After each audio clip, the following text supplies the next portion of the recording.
Selamat siang, Bapak Ibu peserta virtual kelas Mastermind pada hari ini. Semoga semua dalam keadaan sehat dan berbahagia, sehingga kita bisa mengikuti sharing-sharing pada hari ini. Perkenalkan, saya Guntri yang akan memandu kelas pada hari ini sampai selesai. Izin saya reminder kepada Bapak Ibu yang belum mengisi link absensi, bisa sambil diisi terlebih dahulu pada link absensi yang sudah disiapkan oleh panitia di kolom chat. Oke, baik Bapak Ibu, tidak terasa kita sudah sampai di penghujung tahun 2024. Sebentar lagi kita akan menyambut tahun baru 2025. Dan juga tidak terasa hari ini adalah sesi terakhir dari virtual class Mastermind Akibang pada hari ini. Oke, jadi pada hari ini nanti kita akan sharing-sharing membahas mengenai flawless execution, di mana nanti bagaimana eksekusi tersebut bisa maksimal kita laksanakan. Mungkin sebelum kita mulai, kita sapa-sapa dulu trainer kita pada hari ini, Bapak Arilin. Selamat siang, Bapak Ari. Selamat siang, Kung Tri. Waduh. Iya, Bapak. Gimana kabarnya, Bapak Ari? Baik, baik, baik. Iya, akhir Oke, tahun.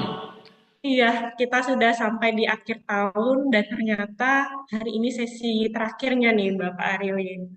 Bapak penutup pada sesi Mastermind Virtual Class kita, Bapak. Oke, siap. Oke, jadi hari ini nanti kita akan membahas flawless execution ya, Bapak Arya. Ya, Jadi gimana sih sebenarnya eksekusi ini nanti bisa kita maksimalkan dan juga menyambung dengan sesi sebelumnya oleh Bapak Andi Iskandar mengenai OKR ya, Bapak Arya. betul, betul. Jadi untuk Bapak Ibu yang nanti ingin bertanya, bisa raise hand sembari kita sharing-sharing atau mungkin bisa bertanya pada kolom chat. Oke, mungkin tanpa berlama-lama lagi, Bapak Ari untuk waktunya saya persilahkan. Oke, terima kasih, Kung Tri. Bapak Ibu, selamat Selamat siang ya ini ya. Selamat siang, ya, ya. Selamat siang menjelang sore ya gitu. Sebuah kehormatan saya ada di tengah Bapak Ibu semua. Dan kalau tidak keberatan dan sedang bisa, boleh on cam gitu ya. Tapi kalau tidak bisa nggak apa-apa. Supaya saya nggak salah, saya kira nanti avatar semua gitu ya. Kok nggak ada orangnya gitu ya. Tapi kalau bisa saja. Kalau enggak apa-apa. It's okay ya. Oke, saya akan meneruskan apa yang Pak Andi Iskandar sharing tanggal 5 kemarin ya kalau nggak salah ya, tanggal 5 Desember gitu. Eksekusi gitu. Nah, wah banyak ya, banyak sekali ya. Walaupun di akhir tahun gitu, tapi masih banyak yang semangat ya, banyak yang mau menutup tahun dengan semangat gitu. By the way, sebetulnya saya ada di Bali hari ini gitu ya. Gitu. Saya juga ada di Bali. Kebetulan ada klien yang lagi saya dampingi untuk raker gitu, jadi ada di Bali. Tapi kita ketemu dengan online juga menarik apa juga asik juga. Oke, tanpa berlama-lama topik saya. Oke, nanti kalau yang mau bertanya silahkan raise hand atau juga ketik di komen. Ada Ibu Yeni yang akan bantu saya, nanti akan mencatat gitu ya. Siapa yang paling aktif gitu ya, yang pertanyaannya berimpact gitu, nanti akan mendapat lemari es lipat ya. Gitu. Oh enggak ya, enggak bercanda, bukan ya, bukan lemari es lipat ya. Saya mendapatkan apa namanya hadiah dari kami dari BBI. Gitu. Nanti Bu Yeni akan catat dan kirim ke alamat Bapak Ibu. Oke, hari ini kita akan bicara tentang flawless execution atau eksekusi yang tidak apa istilahnya tidak bercacat. Waduh, ngeri ya, eksekusi yang tidak bercacat gitu, yang tidak ada celahnya gitu kan, seperti diamond gitu ya, diamond yang kalau diputar gitu apa namanya presisi dan warnanya bisa memantulkan warna yang sangat indah gitu. By the way, kelihatan ya presentasinya bisa terlihat ya. Diamond yang indah berputar bisa dilihat Bapak Ibu? Oh, bisa. Halo, Oke, Bapak Ari. ya. Bisa. Oke, keren. Nah, jadi kita akan bicara ini. Kenapa? Mungkin kalau kita ingat-ingat sedikit ya, Bapak Ibu ya, ingat-ingat sedikit yang kemarin Pak Andi mungkin pernah ajarkan. Saya dengan Pak Andi sama-sama di Business Wisdom Institute dengan Pak Tanadi Santoso juga, kami senior trainer semua di BWI.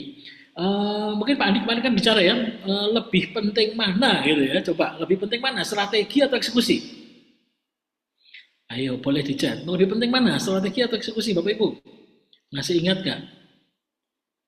Ayo, masih ingat? Aduh, atau sudah lupa? Eksekusi lebih penting katanya ya gitu kan. Strategi lebih kurang penting gitu. Ada yang punya pendapat lain? Lebih penting mana, strategi atau eksekusi? Sama pentingnya kata Pak Budi Santoso. Oke, sama pentingnya atau lebih penting eksekusi ya?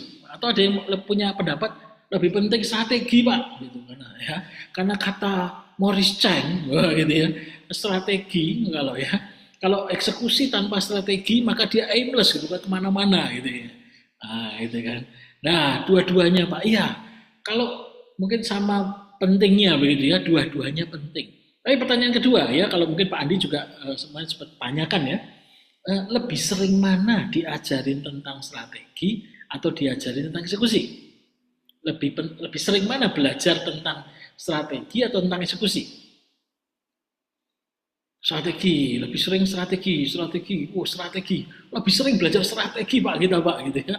Waduh, gitu. Wah, ini rupanya para jenderal panglima perang semua ya di sini ya. Makanya belajarnya strategi gitu. Ya, lebih sering strategi mungkin begitu. Waduh, jadi kalau eksekusi harusnya seperti apa gitu kan? Bagaimana supaya eksekusi dengan baik? Karena tanpa eksekusi strategi juga percuma ya gitu, atau useless kan begitu. Nah, jadi bagaimana nih kita kita belajar kali ini hari ini tentang strategi? Yang hubungannya saya akan hubungkan dengan apa yang pernah kita pelajari dengan framework OKR gitu ya. Mengapa OKR? Karena OKR sangat mudah, simple dan proven sudah terbukti mulai dari Google, dari Nvidia, Microsoft, Grab, Gojek, Tokopedia menggunakan itu semua. Bahkan beberapa bank yang kami menjadi trainernya atau konsultannya juga menggunakan OKR. Oh saya lupa, ya saya belum kenalan gitu ya katanya. Kalau nggak kenal nih maka nggak bisa follow IG-nya gitu kan ya. Nah, jadi saya kenalan dulu deh sebentar. Saya kenalan. Oke, saya kenalan. Nah, ini pekerjaan setiap hari saya. Saya seorang trainer gitu di Business Wisdom Institute. Ya, mengajar di kampus juga. Saya ngajar di S1 dan juga di S2. Hari ini saya lebih banyak diminta Pak Tanadi untuk di dunia teknologi, terutama AI gitu ya, yang hubungannya dengan bisnis. Nah, saya memulai karir 20 tahun lalu kira-kira ya, menjadi konsultan franchise, kemudian jadi business coach dan terakhir ini sebelum dengan Business Wisdom Institute dan sampai hari ini masih lebih banyak di digital technology atau saya ada bisnis yang masih sampai hari ini adalah waste management dan juga artificial intelligence. Begitu, saya tinggal di Surabaya. Jadi kalau ke Surabaya nanti boleh DM gitu ya. Lagi di mana Pak? Lagi Surabaya enggak? Kalau mau ngobrol juga very happy kalau bisa ya. Nah ini saya kira cukup ya perkenalannya ya, nggak usah pakai yang lain-lain gitu, nomor rekening dan lain-lain. Oke, kita mulai. Nah, saya mau mulai dengan market outlook dulu. Ya. Ini saya pinjam dari Pak Yuswadi gitu ya, dari Inventure. Dia bikin survei itu September yang lalu, baru jadi survei baru. Katanya 2025 kelas menengah itu hancur. Gitu. Ya. Lalu bagaimana bisnis 2025? Gitu. Apa yang akan terjadi pada bisnis kita, pada bank kita, pada layanan kita, pada BPR kita, kira-kira apa? Nah ini cukup menarik. Saya ambil beberapa ya surveinya yang cukup menarik menurut saya. Yang pertama, nah ini ya kelas menengah amblas katanya. Kalau kemarin ada yang namanya FOMO, nah ya kan, FOMO ya, tahu Bapak Ibu ya FOMO. FOMO itu apa? Fear of missing out gitu ya, takut kalau ketinggalan gitu. Sekarang muncul yang namanya JOMO gitu ya, joy of missing out. Jadi ya sudahlah dinikmati saja dengan sukacita gitu ya, kalaupun ketinggalan. Gitu. Contohnya apa? Kalau kemarin saya harus ke gym, gitu ya, semua teman-teman saya ke gym, hari ini nggak usah, car free day saja, yang lebih murah. Kalau hari kemarin saya FOMO ada hotel baru, villa baru, hari ini tidak usah, hari ini staycation saja di glamping, gitu, yang lebih murah. Nah itu faktanya begitu. Jadi kelas menengah ini mulai, waduh, susah gitu, mulai turunnya banyak gitu. Nah itu kata surveinya ya. Buktinya apa yang kenapa kok turun gitu? Turun itu apa sih yang turun itu? Daya belinya. Bahkan ada data kemarin 5 bulan berturut-turut Indonesia terkena deflasi. Saya coba buktikan ya harga tempe di Surabaya itu turun dari 10.000 menjadi 8.000. Itu kan harusnya happy. Tapi saya tanya ke ibunya penjual, rame nggak Bu? Ibunya bilang nggak ada yang beli Pak. Wah, benar-benar daya belinya turun sekali 2025. Nah, lalu bagaimana kita harus menyikapi ini? Nah, ini kemudian ada juga data tentang apa yang direncanakan, deflasi, kendaraan rumah ditunda. Gitu. Nah, kalau kita punya layanan apa namanya kredit, ya, kredit rumah, kredit kendaraan, konsumtif, nah ternyata banyak yang akan ditunda. Membeli kendaraan, membeli atau renovasi rumah, investasi tabungan ditunda. Nah, ini cukup harus menjadi warning kita ya. Lalu kemudian apa lagi? Nah, apakah yang masih apa namanya dilakukan? Simpanan masih kok gitu ya. Pinjaman yang dipangkas. Nah, ini dia. Ini juga sebuah tren yang menarik menurut saya. Kalau kita lihat di layar ya, Bapak Ibu. Nah, di yang sebelah kiri ini ya, ini masih kok, masih oke gitu. Yang dikurangi apa? Yang dikurangi adalah yang ini. Nah, yang ini ya, pinjaman pribadi, kartu kredit ini dikurangi. Tapi kalau yang deposito tabungan bersama malah dinaikkan. Lalu bagaimana dengan dana kita gitu ya? Ya kalau kita di BPR di bank gitu ya. Nah ini juga harus jadi warning bagi kita semua 2025. Katanya kan begitu ya. Kemudian, nah ini sebagai seorang leader, ya saya kira kita harus juga berubah. Ya. Karena apa? Karena dunianya berubah. Beberapa waktu yang lalu saya podcast dengan anak muda gitu ya. Ternyata benar-benar di luar ekspektasi, di luar rancangan atau pemikiran bahwa ternyata dunianya benar-benar berubah gitu. Bapak Ibu mungkin kalau tahu ya, kalau di Jakarta gitu saya cukup ini apa namanya pernah membuat pertanyaan survei gitu. Ternyata anak muda zaman sekarang Gen Z itu punya langganan psikolog gitu. Paham ya? Psikolog itu jadi langganan untuk mereka. Di zaman saya kalau ke psikolog itu kalau sakit gitu. Tapi hari ini anak-anak muda itu punya langganan gitu psikolognya. Ketika saya tanya, kenapa kamu ke psikolog? Karena daripada saya gila katanya. Nah, artinya apa? Shifting itu dalam customer kita itu berubah begitu lupa. Nah, kalau kita eksekusinya tidak tepat, ya bubar sudah, gitu ya, maka salah. Nah, ini yang mendasari. Gitu. Banyak perubahan, banyak sekali perubahan. Ya. Jadi dan jumlah Gen Z, Gen Alpha, dan milenial hari ini di Indonesia berapa? 64,9%. Artinya apa? Mayoritas sekarang. Artinya kita kalau salah dalam eksekusi kita, tanggal 5 Pak Andi sudah bicara tentang strateginya gitu ya. Bagaimana melahirkan strategi, kemudian memakai bajunya OKR gitu ya. Lalu eksekusinya salah, ya bubar juga gitu ya kan. Nggak benar juga. Nah kenapa harus benar-benar flawless? Karena memang harus tajam benar. Tadi contoh, mental health naik ya gitu kan. Kebutuhan mental health naik. Kebutuhan tentang pinjaman itu juga naik gitu. Nah, tapi yang mana, yang sebelah mana yang naik? Ini kita harus eksekusi harus betul. Oke, saya lanjutkan lagi. As the world shift, ya, ini dari Harvard Business Review, dunianya berubah, maka leadersnya juga harus berubah. Maksudnya begini Bapak Ibu, perubahannya nyata. Kalau kita, Bapak Ibu, semua tidak sweetnya sungguh-sungguh, ya saya banyak di dunia AI gitu ya. Hari ini perubahan luar biasa. Klien kami ada juga bank yang sudah menggunakan AI, bahkan bank buku berapa yang paling besar gitu ya, itu ya sudah minta gitu, minta AI juga. Jadi perubahan luar biasa besar. Ya. Maka kita pun harus berubah. Ya. Nah tadi ya saya sudah cerita Pak Andi kemarin cerita strategi. Hari ini saya akan bicara eksekusi. Bagaimana menggunakannya menjadi sebuah eksekusi yang tajam supaya ujungnya adalah sukses. Ya. Nah ini ya, menarik ya, katanya Morris Chang, saya pinjam Pak Morris Chang ngomong, without strategy, execution is aimless. Tanpa strategi ya eksekusi terus ya sibuk sih sibuk, tapi nggak ada tujuannya, nggak kemana-mana gitu ya. Nah itu kan juga percuma gitu. Lalu juga tanpa eksekusi yang benar, strategi useless.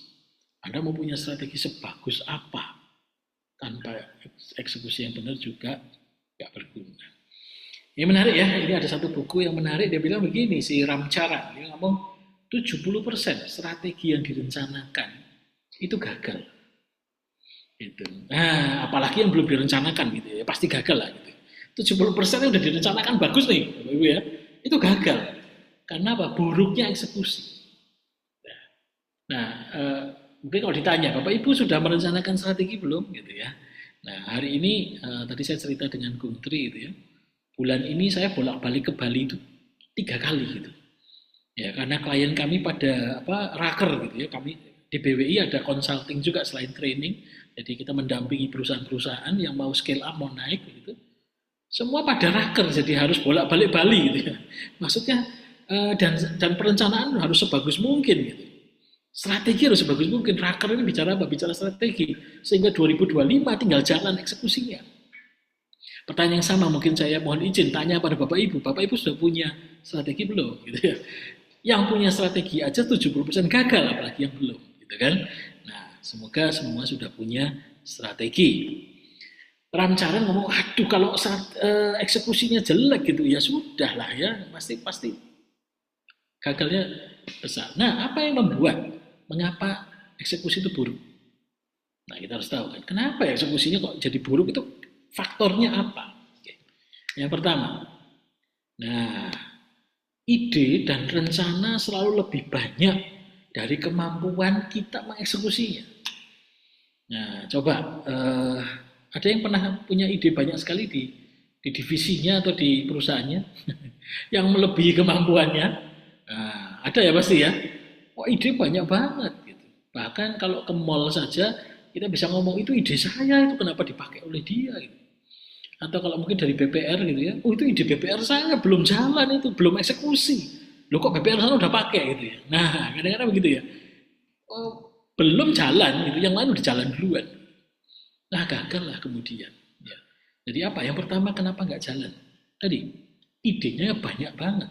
Kenapa ya? Karena diajari macam-macam Pak, diajari inovasi, ya kan, pakai design thinking, diajari wah macam-macam, tapi eksekusinya kurang atau eksekusinya uh, orangnya, caranya, prosesnya kurang memadai. Itu yang pertama. Yang kedua apa? Yang paling membuat eksekusi itu buruk. Coba yang membuat eksekusi buruk itu adalah, nah ini, ayo ya kan. Ada yang punya pengalaman sama? Sebetulnya tidak bodoh atau tidak, bukannya tidak tahu gitu ya tentang cara eksekusinya, tapi sibuknya minta ampun. Iya kan? Saya sering ketemu orang-orang yang, wah Pak, saya punya rencana itu banyak Pak, gitu ya. Wah sudah A, B, C, D, action plan dari A sampai K, L, M, N, O, P gitu ya. Tapi loh Pak, saya sibuk banget gitu. Jadi nggak bisa eksekusi, atau eksekusi hanya sepatah-sepatah. Atau kalau KPI gitu ya, KPI berapa? Mungkin teman-teman di sini, rekan-rekan di sini ada KPI-nya 17 gitu ya. 15, 12, banyak sekali.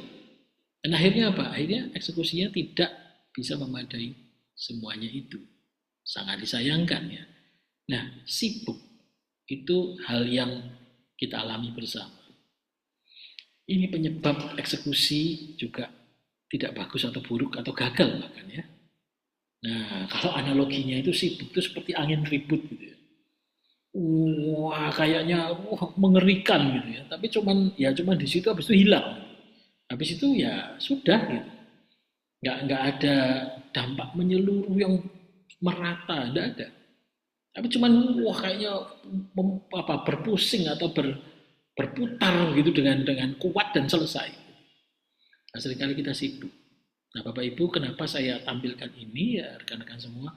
Ini dua faktor paling utama. Idenya banyak banget, tapi yang mengeksekusi tidak disiapkan, cara prosesnya tidak benar. Yang kedua adalah sibuk. Ya, banyak kan orang sibuk Pak, sibuk, sibuk, sibuk, sibuk Bu, nggak bisa Bu. Ya sudah, kalau sibuk terus, ya selesailah kita, gitu ya, kira-kira ya. Nah, tantangannya apa jadi kalau gitu? Oke, boleh sharing deh. Kalau menurut Bapak Ibu ya, tadi saya sudah cerita dua ya. Jadi tantangannya apa nih? Tantangannya kita untuk bisa mengeksekusi tadi. Ya, kan ada sibuk, nah, lalu ada juga nggak cukup gitu ya resource-nya. Kira-kira tantangannya apa tuh? Ada tantangan lain nggak? Atau ada sebab lain? Nah, boleh di chat atau open mic juga boleh. Tantangan Anda apa? Saya pengen dengar nih. Ayo teman-teman yang on cam, waduh dari mana BP Lestari, nah, gitu. Apa sih tantangan Anda sehingga eksekusinya itu nggak bisa apa namanya, nggak bisa flawless atau nggak bisa lancar? Ada boleh mau sharing siapa? Sambil kita ngobrol-ngobrol ya di akhir tahun menyiapkan tahun 2025. Adakah? Boleh chat apa tantangannya? Itu. Ada anak muda yang waktu itu resign dan bilang gini, Pak, tantangan saya itu burn out, Pak, gitu ya. Burn out karena kecapean ya. Karena apa? Karena terlalu balik lagi, terlalu sibuk, terlalu kurang apa? Kurang healing gitu ya, kurang staycation. Nah, itu tantangan. Eksekusi sebagus apapun kalau dua ini masih ada tetap nggak jalan. Gitu ya. Nah, tantangannya apa? Tantangannya menurut saya yang paling besar adalah ini. Ya, tantangannya ini. Nah, ini ya udah kelihatan ya. Tantangan eksekusi itu bukan mengeksekusi goalnya saja, tapi mengeksekusi goal di tengah angin ribut, di tengah kesibukan Anda. Sibuk ya sibuk. Nah, inilah tantangan terbesarnya. Wah, saya rasa juga kita mengalami ya, beberapa dari teman-teman pasti ngalamin juga ya. Ya, sibuk banget gitu. Goalnya apa tapi sibuk jadi gak bisa. Ini tantangannya. Orang yang berhasil mengatasi ini, di tengah angin ribut dia masih ingat goalnya, di tengah angin ribut dia masih konsentrasi pada pokok-pokoknya itu dia yang berhasil eksekusinya. Praktisnya gimana praktisnya? Nah, praktisnya adalah kita harus punya framework gitu ya. Kalau Bapak Ibu pasti sudah pernah dengar ya gitu ya. Sudah pernah dengar apa namanya ini ya eksekusi PDCA gitu ya, plan do check action. Ya betul kalau tadi rekan-rekan bilang yang susah itu adalah eksekusinya. Kenapa lah? Strategi cuma satu bagian. Ya. Strategi hanya bicara tentang satu poin saja. Sementara eksekusi tiga. Strategi bicara plan, 3 hari maksimal raker ya, bisa bikin plan.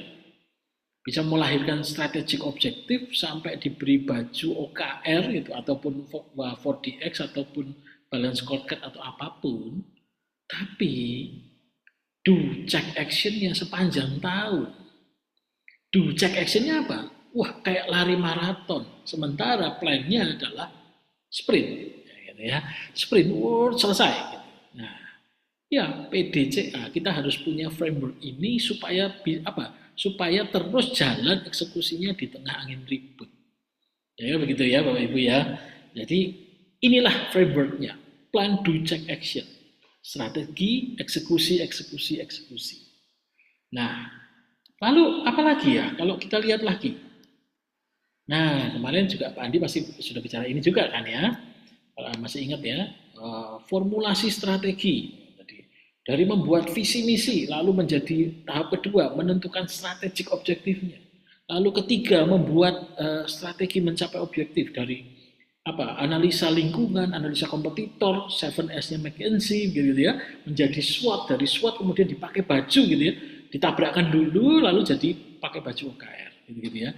Nah, kemudian OKR inilah ya yang ada di sisi eksekusi dan strategi atau do dan check action tahap 4 dan tahap 5. Nah, mulai ya, kita mulai masuk lebih tajam di tahap 4 dan tahap 5.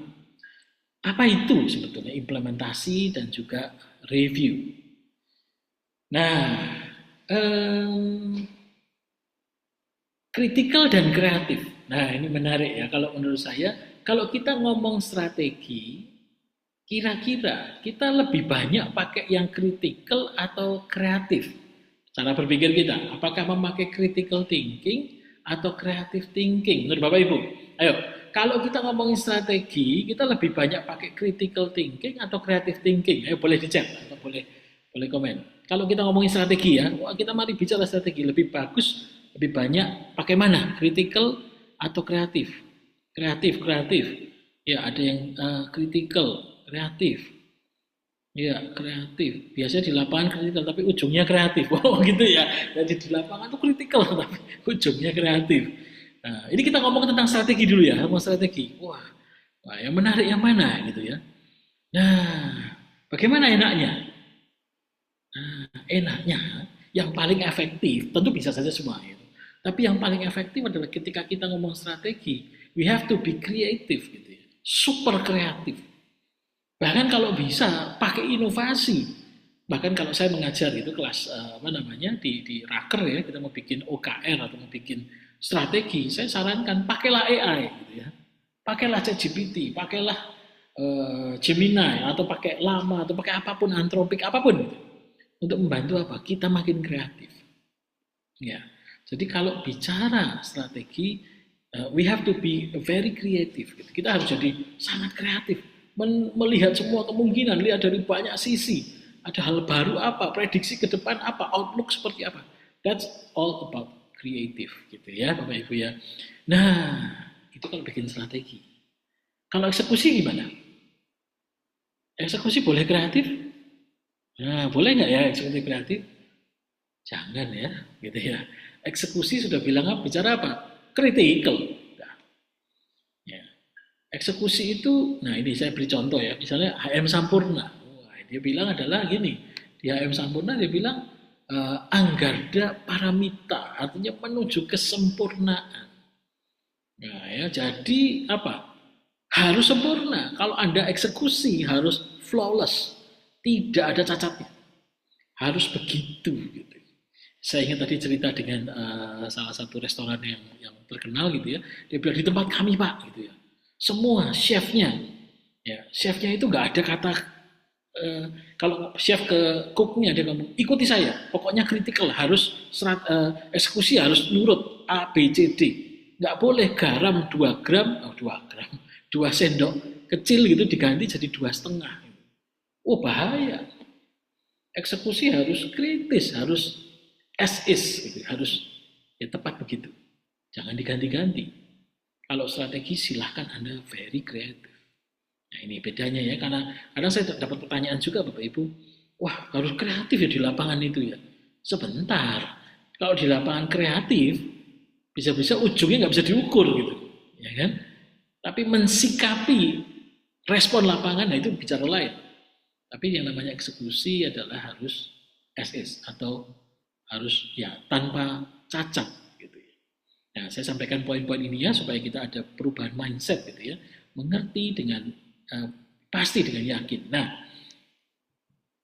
ini ya, flawless itu kayak begini tadi saya di depan sudah beri gambarnya. Seperti diamond yang berputar yang memantulkan cahaya dengan sempurna.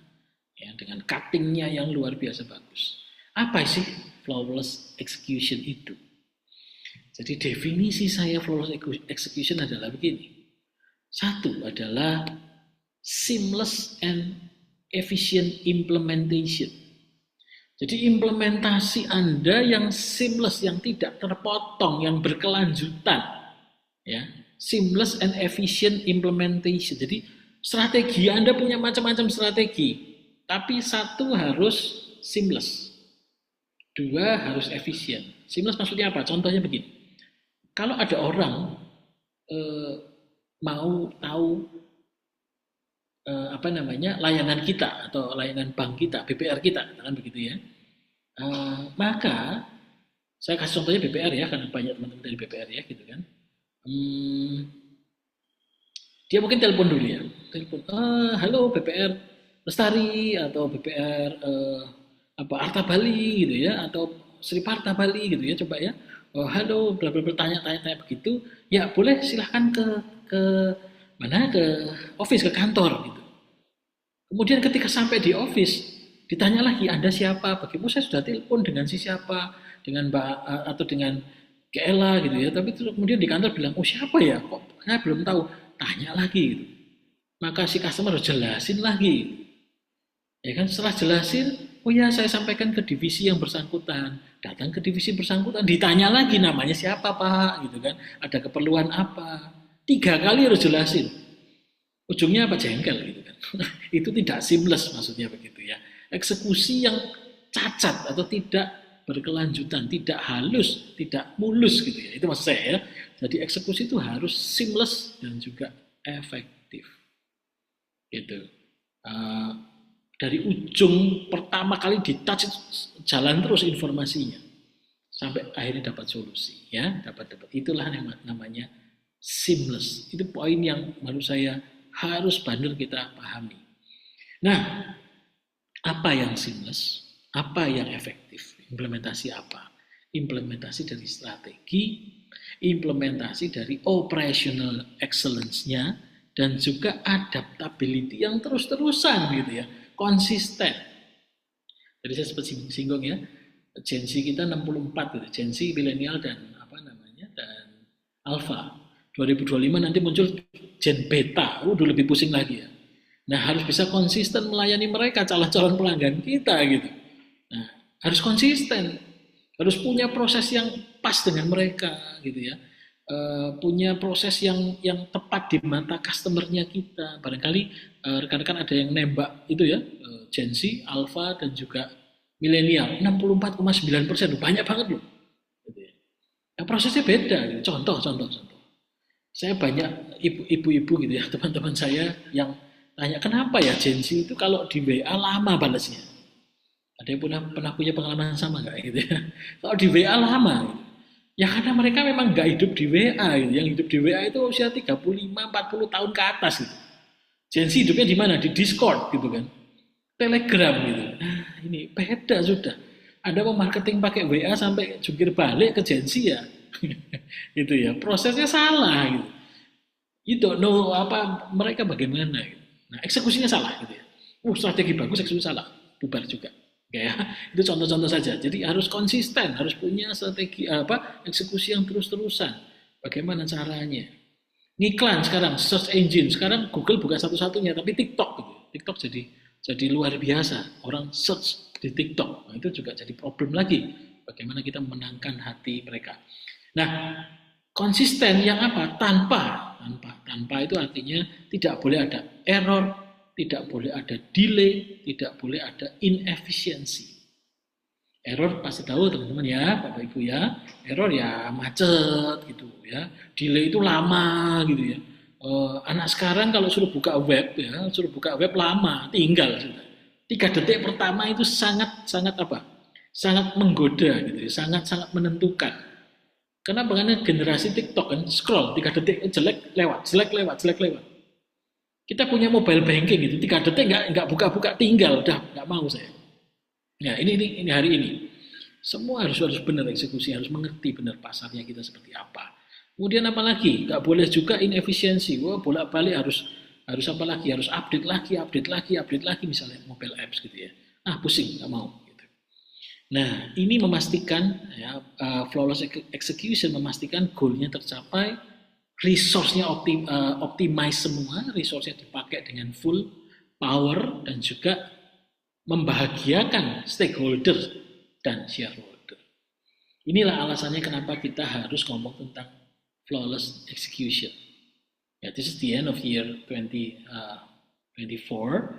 Harapan saya 2025 semua jalan sudah flawless, sudah full power. Bahkan analogi saya, kalau hari ini Anda itu jagoan, sudah berhasil, ya kalau di banking NPL-nya turun gitu ya, dana kelolaannya naik gitu, udah bagus deh gitu. Tapi mungkin analoginya naik mobil kecepatannya 120 km per jam. 2025 pindah naik apa? Naik kereta bus, gitu, kereta cepat yang 350 km per jam dengan flawless execution. Nah, ini kalau ngomongin ruwet-ruwetnya gitu ya, PDCA begitu, di semua level itu harus ada eksekusinya. Nah, kalau flawlessnya di mana sih? Hanya DCA-nya, di pelaksanaan, review, dan juga mengintegrasikan standarisasi. Itu yang paling penting. Kalau di flawless execution. Ini hal utama eksekusi. Ketika kita ngomong eksekusi harus ada dua hal ini. Satu adalah progress report. Kalau tidak ada progress report, mohon maaf ya, berarti bukan bicara eksekusi yang baik. Ya. Ada Pak progresnya, tapi di kepala pimpinan saya. So itu bukan eksekusi yang bagus. Harus progresnya ketahuan, raportnya ada. Gitu ya. Kalau nanti ya kita bahas ya, kalau di OKR jadi gimana itu bentuknya gitu. Nah, progress reportnya ada. Kalau ada correction plan juga, yang dikoreksi yang mana bisa dikoreksi. Itu dua hal yang penting. Ada progress report dan juga ada correction plan. Nah, 5 faktor kegagalan dari eksekusi. Nah ini ya, nomor 1 tidak ada budaya sistem manajemen tadi. Nggak ada progress report, nggak ada correction plan. Kenapa tidak ada correction plan? Karena saya tidak tahu atasan saya mau apa, maunya beliau seperti apa. Gitu. Atasannya pun bingung, bawahan saya ini maunya apa. Gitu ya. Aduh, tidak ada budaya untuk sistem manajemen yang benar. Pasti gagal eksekusi itu. Yang kedua adalah gagalnya apalagi nggak ada tujuan yang jelas. Tujuannya banyak dan semuanya penting, semuanya perlu. Ini gawat juga. Lalu ya ketika tidak tahu tindakan yang harus dilakukan gitu ya. Wah, saya harus apa ya? Ini bingung juga. Semua penting, semua hal bisa saya kerjakan, saya bisa gaya bebas, bisa kreatif tadi.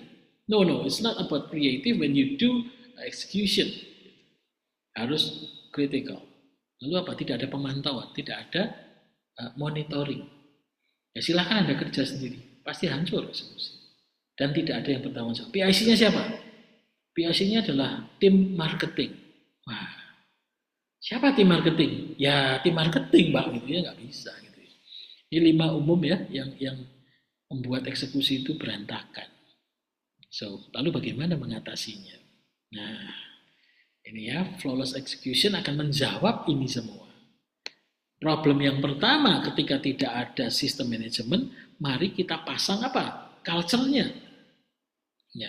Kita harus benahi culture-nya. Ini ya. Culture-nya bagaimana ya? Mari kita benahi culture-nya. Karena sistem manajemen bukan bicara tentang di atas kertas. Tapi bagaimana itu menjadi culture, menjadi budaya, menjadi otomatisasi ketika kita bekerja. Gitu ya. Nanti saya akan bahas. Lalu yang kedua adalah bagaimana kalau masalah kedua. Tujuan yang jelas dijawab pakai apa? Pakai highly important goals. Harus tahu tujuan yang jelas itu yang semua punya tujuan. Gitu. Tapi mana yang paling highly impactful, gitu, important goals-nya. Lalu kalau yang ketiga adalah tidak tahu tindakan harus dilakukan. Ya harus ngerti proses-prosesnya bagaimana. Kemudian yang keempat, kalau pemantauan bagaimana? Harus ada scoreboard-nya. Yang kelima, penanggung jawabnya adalah rhythm of team review. Siapa yang menjaga, siapa yang bertanggung jawab atas tim itu yang melakukan eksekusi itu. Oke, kita akan deep dive ya satu-satu. Ya, kita mulai dari, saya pilih nomor 2 dulu deh. Kan nomor 1 saya taruh di belakang ya, nanti kita bahas culture-nya. Tapi nomor 2 dulu. Nomor 2, saya coba bahas bagaimana dengan tujuan yang jelas. Mari kita lihat tujuan yang jelas. Nah, tujuan yang jelas highly important goal. Gitu ya. Kalau di eksekusi yang bagus bagaimana ya? Gitu ya. Di flawless bagaimana eksekusinya?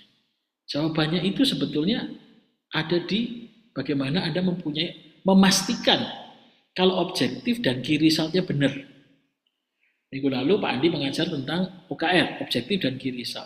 Nah, bicara eksekusi sebelum jalan ke eksekusi, pastikan dulu memang objektifnya benar-benar itu.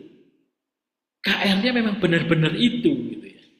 Ya, kalau saya ingat refresh kembali, ya ini John Doerr gitu ya. OKR bicara apa sih? Measure what matters. Ukurlah apa yang penting, ukurlah apa yang menjadi perhatian utama berdampak, berimpact. Itu ya, OKR bicara itu. Jadi tujuannya jelas. Nah, important goal, semua goal punya nilai dan konsekuensi. Tapi bagaimana yang benar-benar benar-benar membuat perbedaan dan signifikan.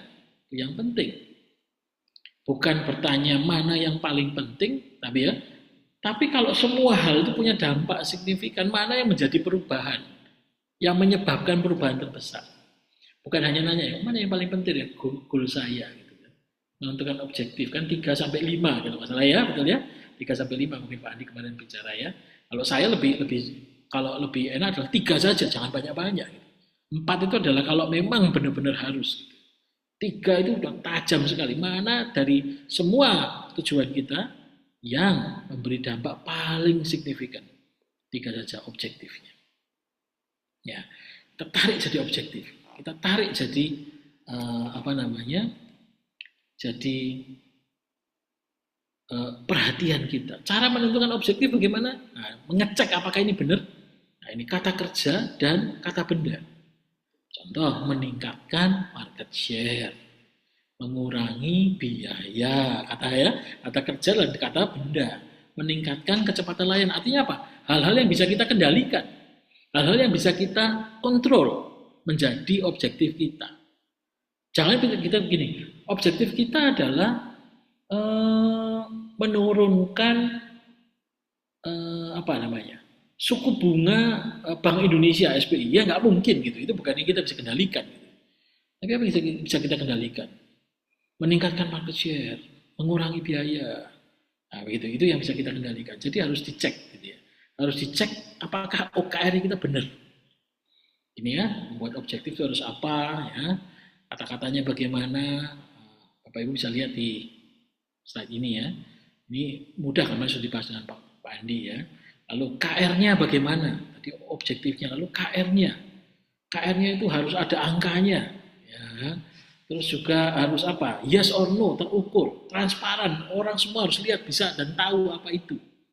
Harus align dari atas ke bawah, kanan ke kiri. Tidak ada lagi silo, ya, gitu kan? Dan seringkali kan begitu ya, Bapak Ibu ya. Banyak perusahaan yang penting KPI saya hijau, KPI Anda merah terserah, bukan urusan saya. Gitu. Nah, padahal harusnya bisa align dari atas ke bawah, kanan ke kiri, bisa selaras semua. Dengan OKR bisa terjadi seperti itu. Jadi, nomor 1 penyebab gagal adalah tidak ada tujuan yang jelas. Nah, kalau tidak ada tujuan yang jelas, jadi kita harus ngapain? Nah, tadi ya, OKR-nya harus benar. Oke, saya rem dulu sampai sini. Nah, coba sampai sini dulu. Kira-kira apakah ada pertanyaan atau ada pernyataan? Jadi kita ngecek dulu nih. Langkah pertama ngecek apakah OKR kita benar atau enggak. Nah, kalau teman-teman masih bingung atau masih mungkin kepikiran ya, sejak diajarin Pak Andi OKR masih ada pertanyaan, apakah OKR saya benar atau tidak? Nah, boleh kita sharing, boleh silakan bertanya. Oke, silakan. Kalau ada pertanyaan, sambil saya rem dulu. OKR-nya bagaimana? Pak Adam?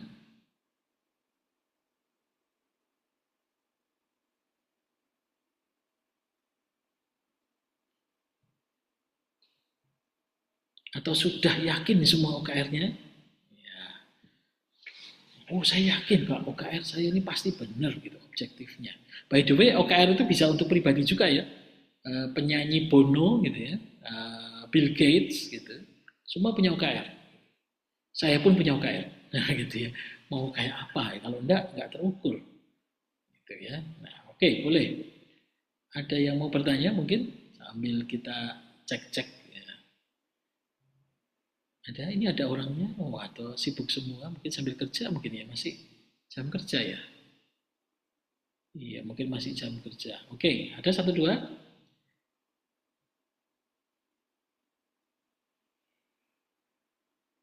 Gak ada, kalau gak ada saya lanjut ya. Oke, berarti sudah oke. OKR-nya saya anggap begitu ya, Bapak Ibu ya. OKR sudah oke semua, ya, sudah bagus.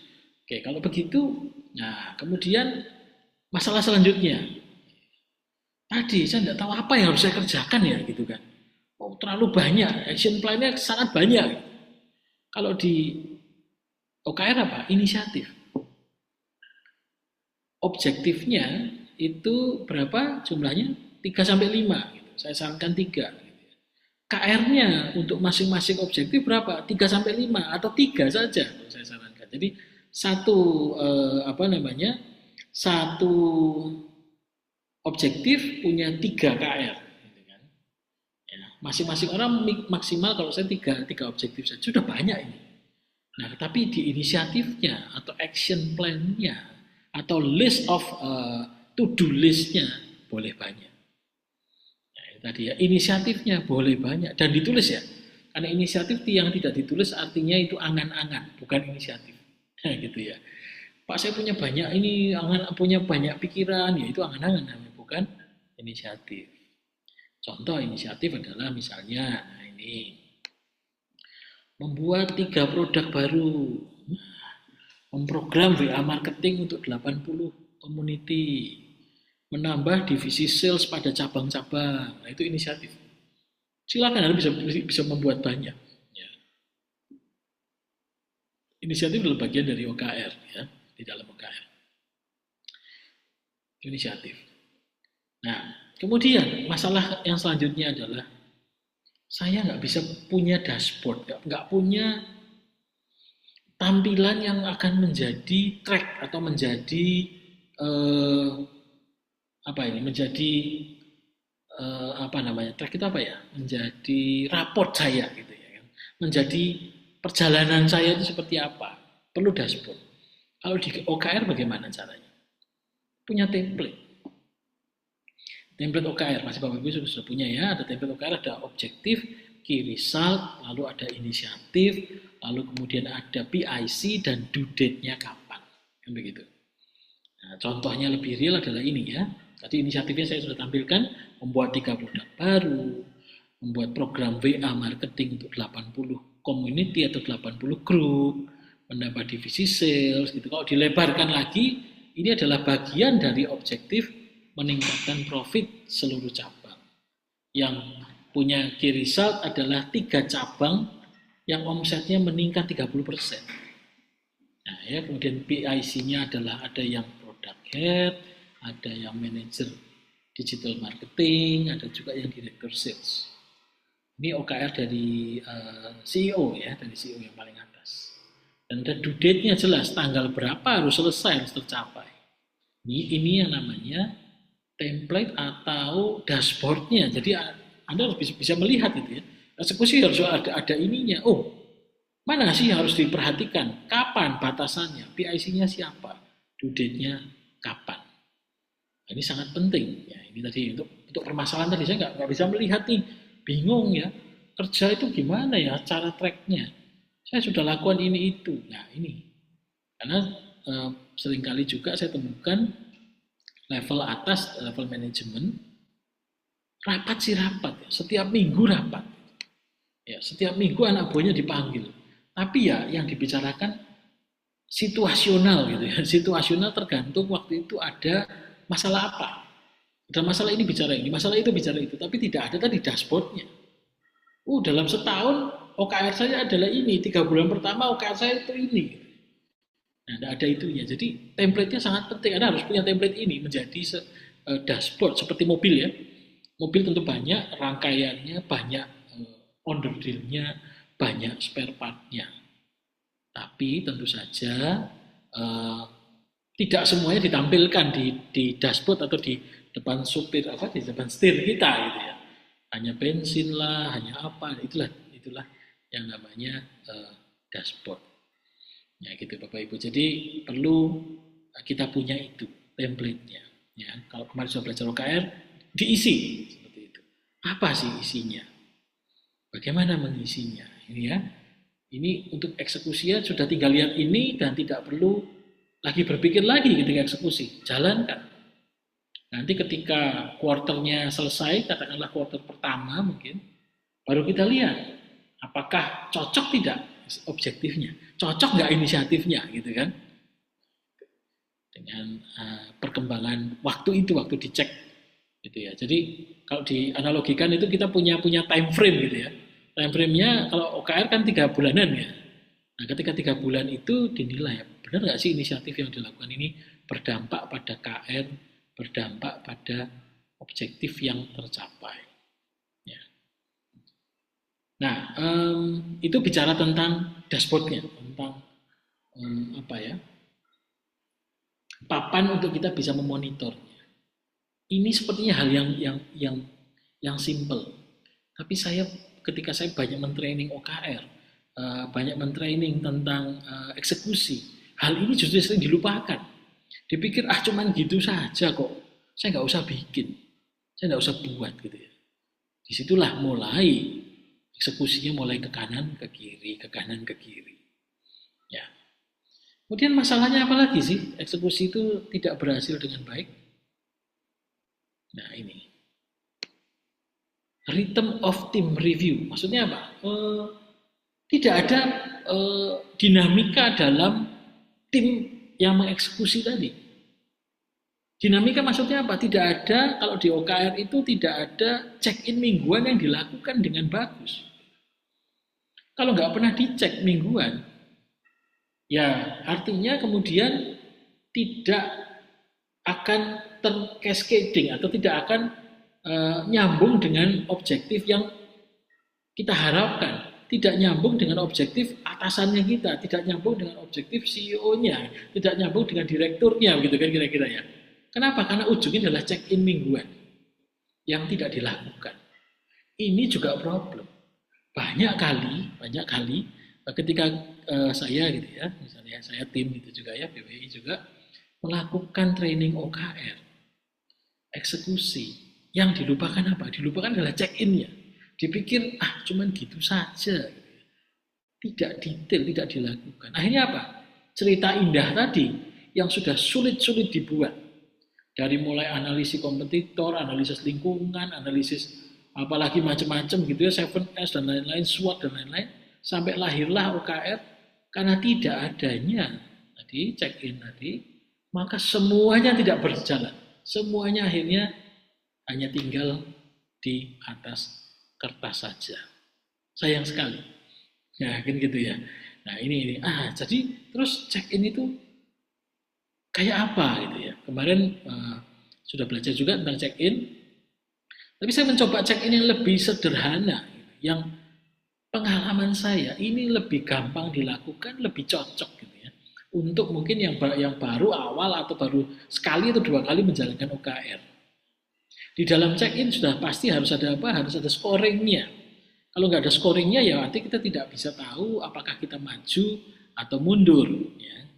Scoringnya ini saya bawa OKR yang versi Google ya. Versi Google itu kalau penuh itu nilainya 1 atau berhasil itu 1, tapi kalau kurang ya 0, gitu. Supaya mudah. Tentu saja Anda boleh nilai 10 boleh, 100 boleh, tapi saya sarankan yang simple 0 sampai 1 untuk memudahkan. Nah, ini kartu check-in-nya. Kalau saya lebih sarankan supaya eksekusinya mudah, cepat dan terarah, pakai kartu yang ini. Kartu pertama isinya adalah bukan kartu pertama, bagian pertama dari kartu adalah OKR confidence atau apa? Nah, nilai dari OKR-nya ini ya, yang saya kotakin ini. Nah, ini. Isinya apa? OKR-nya kita, objektifnya apa, KR-nya apa. Misalnya objektifnya meningkatkan omset cabang Surabaya. KR-nya apa? Invoice-nya meningkat 50%. Lalu, nah ini, nilainya berapa? Minggu ini invoice 50% meningkat itu nilainya 0,7 karena belum 50% meningkat invoice-nya. Invoice maksudnya apa? Invoice yang cair gitu, misalnya ya gitu kan, atau invoice apalah gitu ya.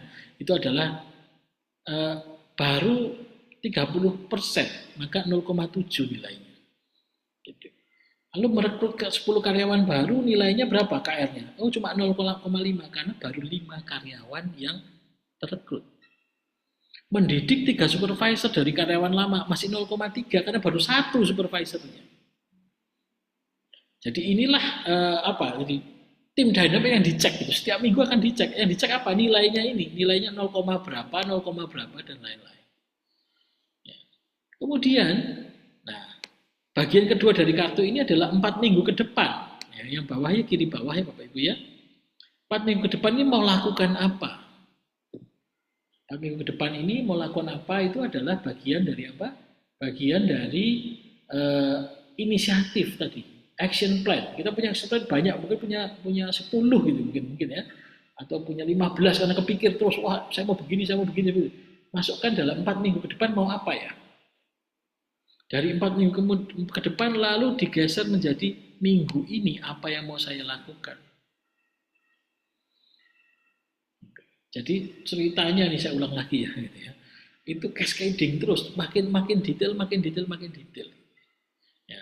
Dari mulai ceritanya itu, dari mulai membentuk strategi, ya, membentuk apa, melahirkan strategi, gitu, sampai kepada OKR-nya, kemudian sampai ke inisiatif apa yang mau dilakukan, sampai dicek mingguannya.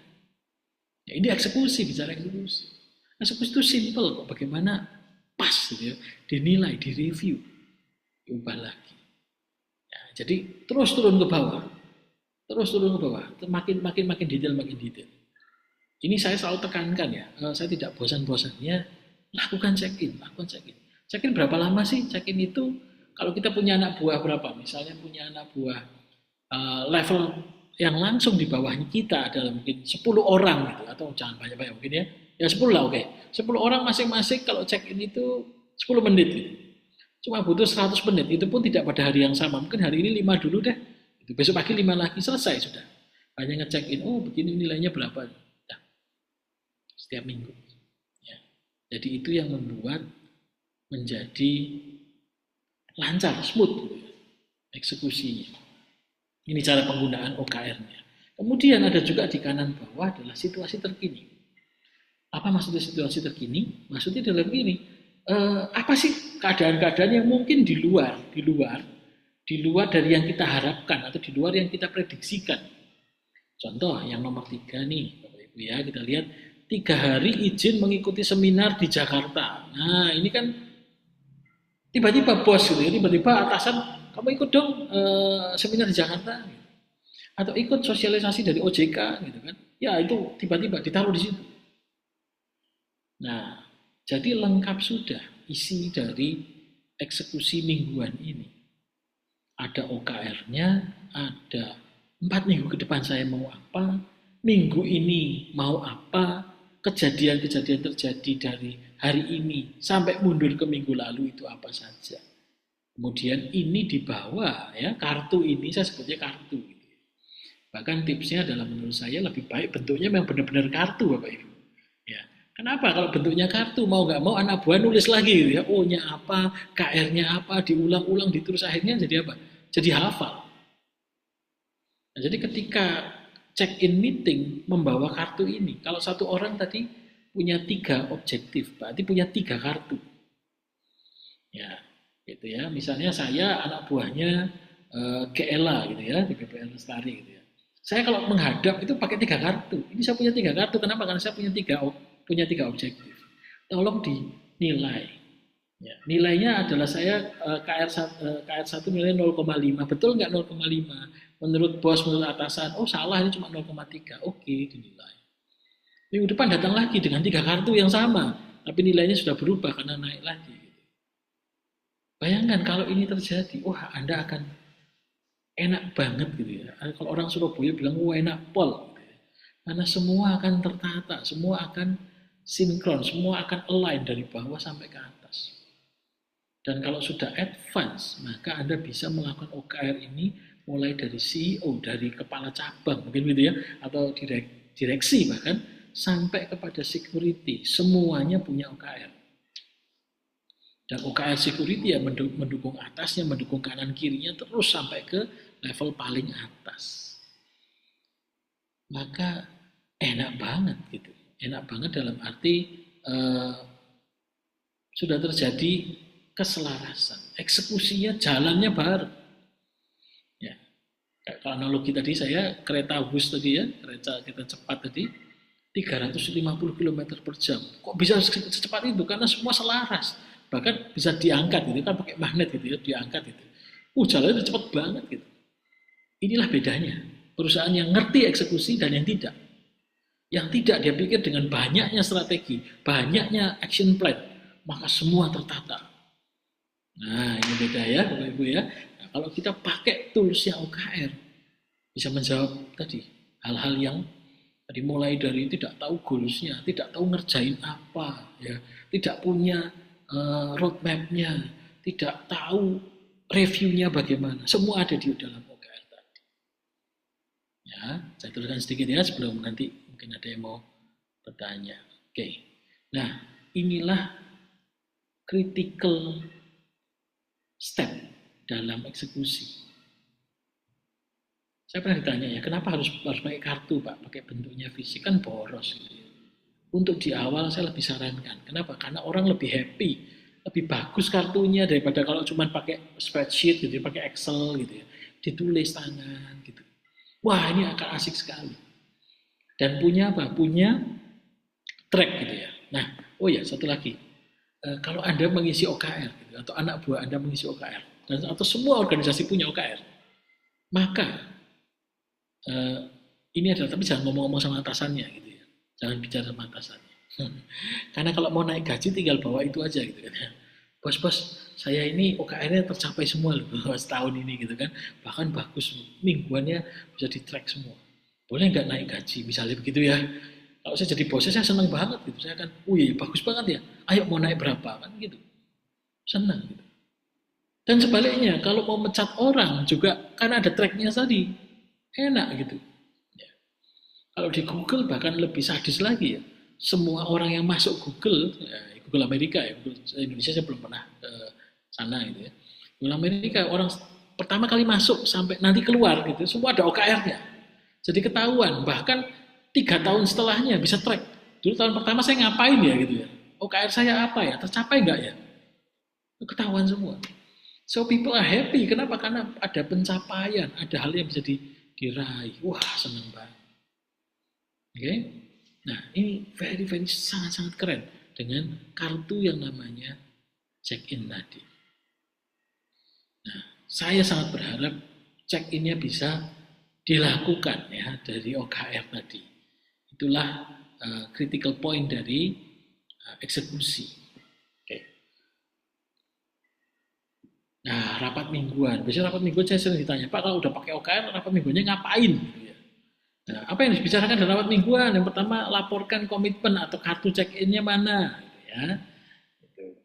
Check-in minggu, oh ini laporan. Kalau semua anak buah sudah datang dengan kartu check-in, dan saya pun datang ke atasan dengan kartu check-in saya, eksekusinya sudah terjamin, terjalankan semua. Ya sudah enak. Yang kedua ngomong apa? Oke, pencapaiannya apa? Nilainya berapa? Yang 0,5 naikkan jadi 0,6 minggu depan, 0,7. Satu nilainya lanjut lagi gitu, segala macam. Enak ya. Yang ketiga clear the path gitu, buat komitmen baru. Kalau udah tercapai lalu bagaimana? Kalau tidak tercapai lalu bagaimana? Oh, tidak tercapai kenapa gitu kan? Oh, karena ini loh, karena ada situasi terkini saya mengikuti seminar kemarin. Kalau gitu next jangan kamu ya yang berangkat, yang lain. Semua tertata. Ya, ini mingguan ya. Apa yang dilakukan? Lalu yang penting adalah komitmen tiap minggu. Ya. Seringkali orang tuh nggak sadar tuh nggak usah komitmen lah. Gitu. Kadang-kadang saja. Gitu. Saya temukan ada dua versi ya, dua kutub kalau ngomongin tentang check-in atau ngomongin tentang regular meeting, mingguan meeting. Satu adalah yang tidak terdisiplinkan gitu. Yang satu adalah yang sangat disiplin tapi nggak ngerti isinya apa. Ya kan? Wah, aku eksekusi tapi nggak ada strateginya. Artinya tidak pakai framework tadi, nggak pakai OKR, tidak memperhatikan eksekusinya. Satu memang tidak disiplin. Dua-duanya akan mengalami hal yang membuat berat. Itu satu gagal pasti, tapi berat juga. Gitu ya. Nah, komitmen sangat penting. Oke, satu hal lagi yang harus kita atasi setelah tadi semua. Kita tahu, saya ulang-ulang ya, kita tahu apa? Kita tahu apa namanya tadi apa yang paling penting harus dikerjakan. Lalu kita tahu juga bagaimana mengerjakannya. Kita tahu dashboardnya. Nah kemudian kita down to yang paling PR adalah culture. Kalau nggak ada culture-nya, ya tetap nggak jadi. tetap sulit gitu ya.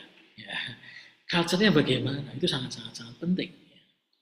Ya, katanya Peter Drucker, culture it's strategy for breakfast gitu. Kalau saya bilang malah nggak cuma breakfast gitu ya. Organizational culture it's strategy for breakfast, lunch, and dinner.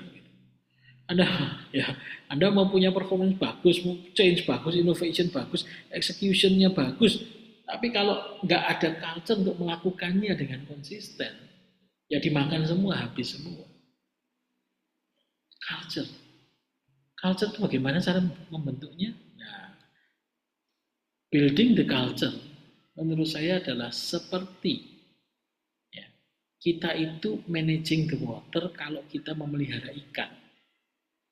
Banyak orang ya memelihara ikan itu dengan apa? Dengan ikannya yang dipelihara dibaik-baikin, tapi lupa airnya tidak dipelihara. Mati nggak mati. Makanya namanya building the culture adalah managing the water. Anda harus menjaga airnya, lingkungan kerjanya, ya, supaya budaya eksekusi ini flawless, bisa jalan apa? Lingkungan kerjanya. Lingkungannya bagaimana? Itu sangat-sangat penting. Ya. Kalau di apa namanya di Microsoft ya, kalau cerita di Microsoft, mereka menjaga lingkungan kerja dengan apa? Satu, orang itu harus terpenuhi basic needs-nya apa? P-nya bagaimana? Perutnya kenyang nggak gitu? Perutnya kenyang dulu nggak? Itu ini budaya gitu, supaya bisa bagus ya. Perutnya kenyang nggak? Setelah kedua apa? Perks. Perks itu apa? Alat-alatnya sudah ada belum untuk teman-teman bekerja? Alat itu apa? Mungkin komputer, mungkin teman-teman, mungkin bawahan, anak buah itu masuk perks, alat. Kalau level 2-nya sudah terpenuhi, baru kita bisa ngomong apa? Banggalah dengan itu, proud. Gitu ya. Kita nggak bisa paksa-paksa dalam lingkungan kerja kita itu, kamu harus bangga loh dengan perusahaan kita, kamu harus bangga dengan divisi kita, tapi P-nya belum bagus. Perks-nya belum ada, belum baik. Ya susah untuk bangga gitu. Ya, jadi ada yang harus dipenuhi. Apa? Itu culture-nya. Akhirnya bagaimana? Bagaimana supaya mungkin bayaran tidak berlebih-lebih, tapi cukup dan itu bisa dinikmati. Gitu. Ditambah pekerjaan mudah, teman-teman bagus, gitu ya. Teman-temannya enak, tidak ada toksik apa? Toksik lagi ya. Lingkungan yang, waduh, sikut-sikutan nggak ada gitu. Kemudian baru bisa ngomong kebanggaan. Setelah kebanggaan bicara apa? Bicara purpose. Kerja itu untuk apa? Kerja itu untuk ibadah, untuk siapa? Untuk yang di atas, untuk Tuhan kita, untuk keluarga kita, baru bisa ngomong itu. Creating culture again is about managing the water. Bagaimana kita melihat, mengembangkan lingkungan kerja kita. Ya, eksekusi juga begitu. Tanpa itu sulit rasanya, gitu ya.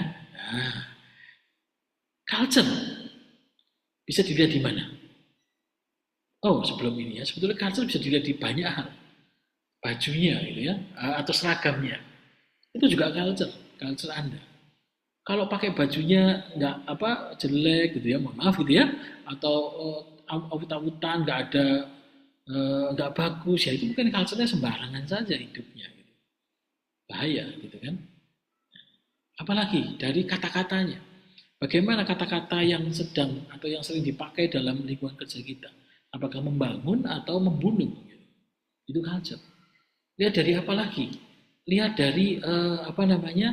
Dari tadi kata-kata ya, dari penyebutannya, manggil namanya gitu. Ada perusahaan yang manggilnya ngawur-ngawur gitu ya, wah pakai nama bapaknya kadang gitu, bahkan atau menghina, waduh pasti culture-nya nggak karu-karuan itu gitu ya. Bisa dilihat dari banyak hal culture itu.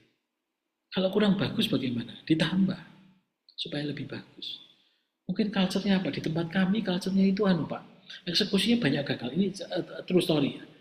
Di tempat kami Pak, eksekusinya tuh sering gagal. Strategi bagus.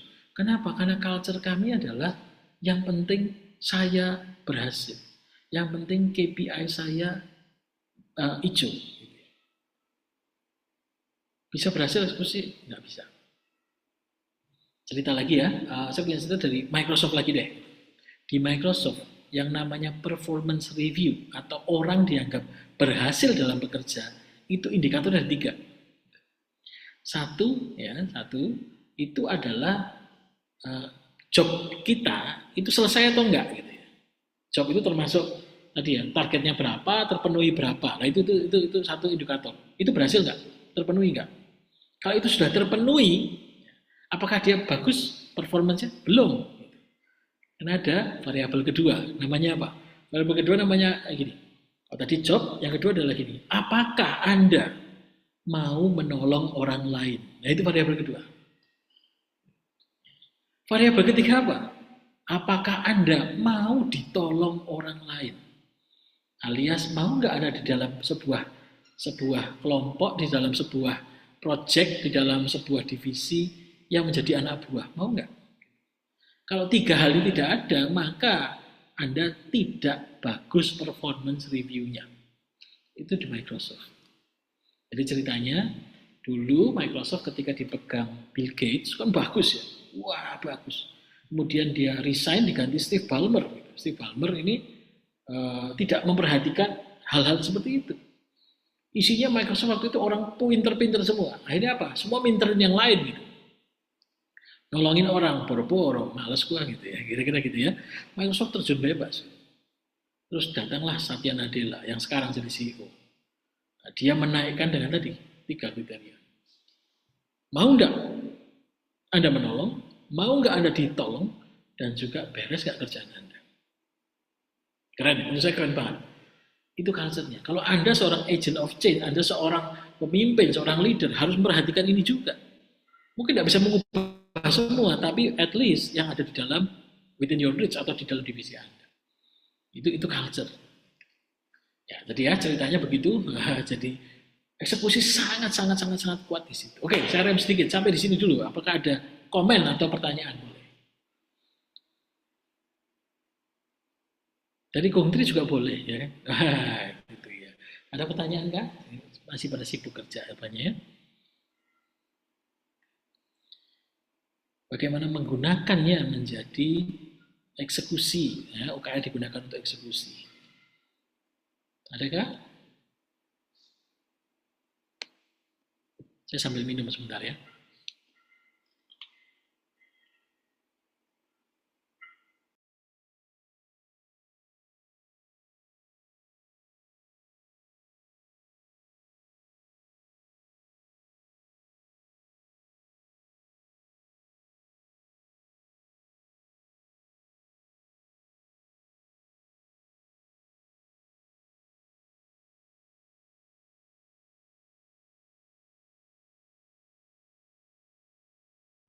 Ya, ada? Kalau enggak saya lanjut lagi. Ya, masih sedikit lagi ya, cuma sedikit lagi. Sebentar lagi penderitaan Anda akan berakhir ya untuk tahun ini gitu. Karena saya menutup gitu ya, mastermind ya. Oke, nah ini yang menarik ya, Bapak Ibu. Eh, teknologi itu membuat perubahan gitu ya. World Economic Forum itu mencatat berapa ya? 85 juta pekerjaan itu akan hilang tahun 2025. Tapi akan digantikan oleh 97 juta pekerjaan yang baru. Gitu ya. Jadi ada yang hilang banyak 85 juta tapi 97 juta baru muncul. Ya kan? Guyonnya adalah gini, termasuk pekerjaan baru yaitu apa? Mencuci robot dan juga ngelapin drone gitu kan ya, itu pekerjaan baru gitu ya. Ya gitu bercandanya ya. Tapi apakah kita mau kerja itu kan tidak ya gitu kan. Artinya kenapa begitu? Nah, itu karena teknologi yang luar biasa. Tapi sebetulnya World Economic Forum itu salah. Kenapa? Karena 2022 akhir muncul yang namanya ChatGPT. Wah, teknologi membuat apa? AI membuat apa? Membuat dunia semakin cepat berubah. Semakin cepat berubah. Semakin nggak karu-karuan berubahnya. Ya. Nah, makanya hari ini cara berbisnis itu berubah. Kalau lebih tajam lagi, cara berbisnis bank, saya pastikan 1000% sebentar lagi akan berputar, nggak karu-karuan berubah. Contoh paling kecil deh, dulu saya, bukan dulu ya, setahun lalu gitu ya, tahun lalu itu kalau ke ATM, untuk apa? Narik duit gitu ya. Tapi kemudian bisa lagi store duit gitu ya. Dan yang paling saya suka hari ini adalah saya selalu narik duit hari ini mungkin sudah ada setahunan ya, gitu ya. Kalau narik duit cardless, nggak mau pakai kartu apa namanya, pakai kartu ATM. Sampai kemarin saya di email ya dari satu bank, kartu ATM Anda akan expired bulan November ini. Udah kelewat nih, udah Desember, udah kelewat berarti gitu kan. Udah akan expired gitu. Saya nggak peduli ngapain nunggu cardless bisa kok gitu. Customer-nya berubah behavior-nya. Nah, how you do the bank business itu akan berubah sama sekali. Makanya hari ini banyak bank, saya ngomong banyak karena saya tahu datanya gitu ya, yang menggunakan eksekusi tidak lagi pakai teori-teori yang tadi yang itu bicara teori tadi bicara tentang manusianya, skillnya harus bagaimana mengaturnya. Tapi sekarang diperpendek lagi dengan teknologi. Jadi eksekusi sekarang dipermudah dengan teknologi. Nah, contohnya apa? Nah, saya punya contohnya. Ini cara untuk eksekusi flawless dibantu teknologi. Nah ini, leveraging AI for flawless execution. Pakai AI. Untuk apa? Untuk predictive analytic. Untuk membuat RBB. Wah, gitu kan ya. Nah, karena kami punya klien yang RBB-nya dibantu AI. Maksudnya pertimbangannya dari AI. Gitu kan. Dengan data mereka sendiri, data bukan data dari luar, ya, tapi data miliknya si bank itu. Gitu. Ya, jadi untuk apa? Memprediksi analisisnya. Ada bottleneck di mana? Ada hambatan di sebelah mana? Regulasi apa? Regulasi OJK baru mana yang membuat menjadi ini jadi berubah? Targetnya kita ada OJK apa? Keputusan OJK ada ini baru gitu kan? Wah, bagaimana itu AI akan memprediksinya. Jadi sudah nggak lagi coba enggak, sudah lebih tajam, lebih pasti. Dia bisa menggunakan AI. Lalu apa? Automated processes. Gitu ya. Onboarding customer itu sudah pakai AI. Nanti saya ada contohnya bagaimana ya AI itu bisa membantu bank untuk onboarding, untuk compliance check gitu ya, untuk fraud detection, untuk bagaimana kemarin kan beberapa waktu lalu ada selebgram yang memperagakan bagaimana bisa menutup rekening bank orang lain gitu ya. Nah, ini kalau pakai AI bisa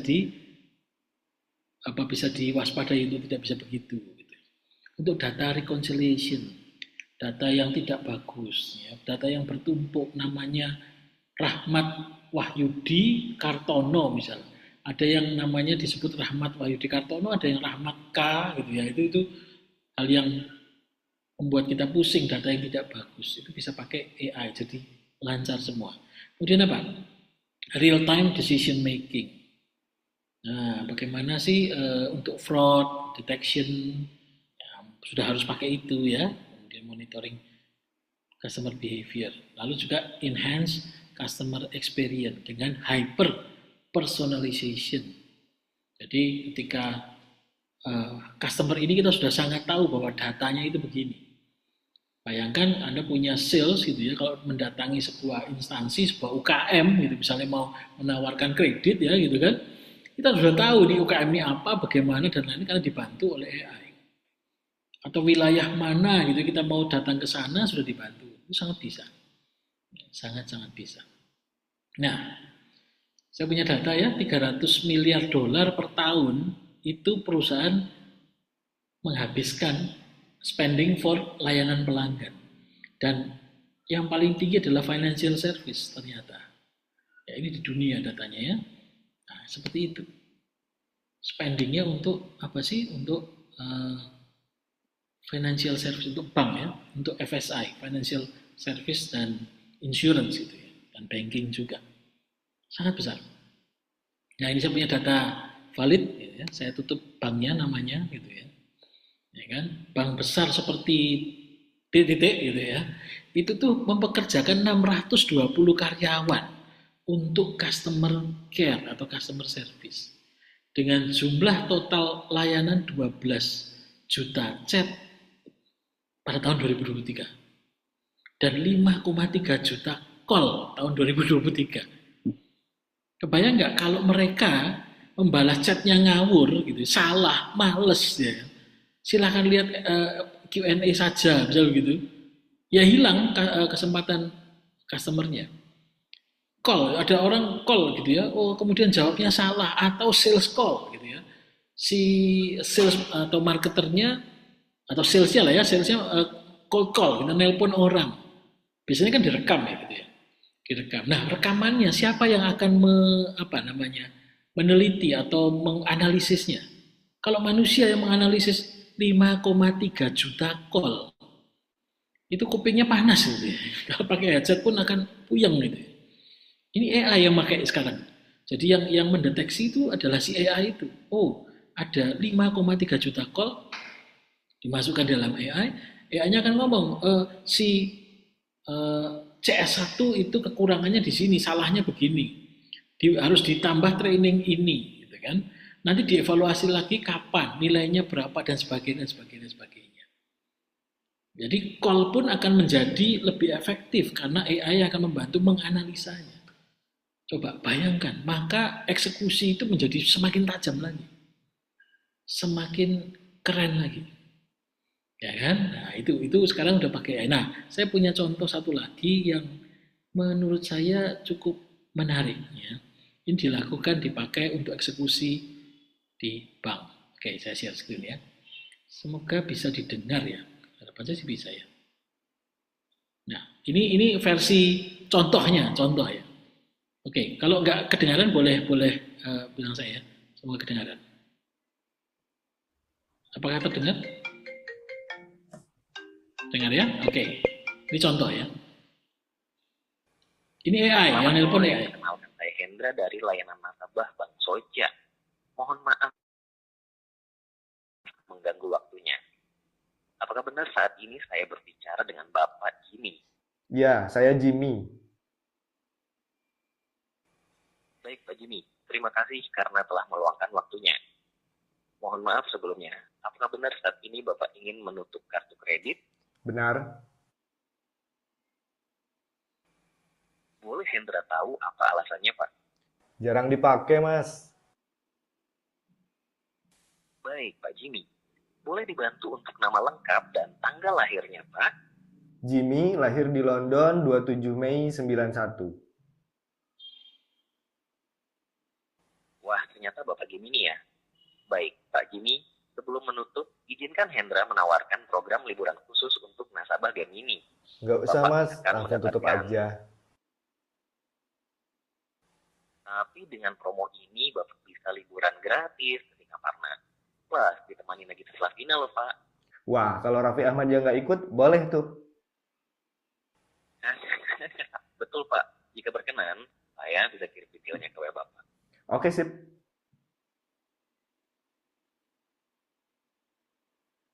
Dan ya, Pak, Ya, itu salah satu contoh ya implementasi AI gitu. Jadi si AI nggak hanya menawarkan atau membantu informasi, tapi sampai menjadi agent untuk memutuskan menutup kartu kredit. Keren ya, menurut saya sangat keren. Dan tadi suara tadi adalah suara AI. Bagaimana menurut rekan-rekan? Suara AI-nya sudah cukup bisa dianggap manusia atau belum? Menurut rekan-rekan gimana? Sudah cukup manusia atau belum? Atau masih robot ini gitu? Sudah gitu ya. Sudah bisa diajak bercanda ya kayak tadi ya. Katanya kalau Nagita Slavina nggak ikut oke lah gitu. Dia bilang ketawa gitu kan. Sudah. Bapak Ibu hari ini dunia bisnis luar biasa berubah. Nah, flawless execution juga bisa menggunakan teknologi. Ya, gitu ya. Bagaimana regulasi OJK-nya? Sudah ada, gitu ya. Bukan sudah ada, sedang dikembangkan dan bisa dan dibolehkan, gitu. Ya, saya dengarnya begitu ya, gitu ya. Karena saya banyak di dunia AI juga. Nah, sampai sini. Ya, saya kira itu contoh-contoh yang bisa untuk kita pakai dalam eksekusi. Baik secara skill tadi ya, menggunakan OKR ya, sampai eksekusinya di check-in, kartu check-in, ataupun Anda menggunakan AI. Oke, sampai di sini dulu. Kung Tri silahkan. Kalau mau ada pertanyaan atau apapun dari rekan-rekan boleh di chat. Terima kasih yang tadi udah chat ya. Wah, sudah komen, sudah oke, sudah Pak. Jadi jangan heran nanti kalau ditelepon AI ya, gitu ya, Bapak Ibu ya. Dikira orang, ternyata AI gitu. Oke, silahkan kalau ada pernyataan pertanyaan juga boleh. Baik, Bapak Ibu, apabila ada yang mau bertanya atau menanggapi, bisa nanti raise hand atau chat di kolom chat, karena waktunya masih ada tersisa.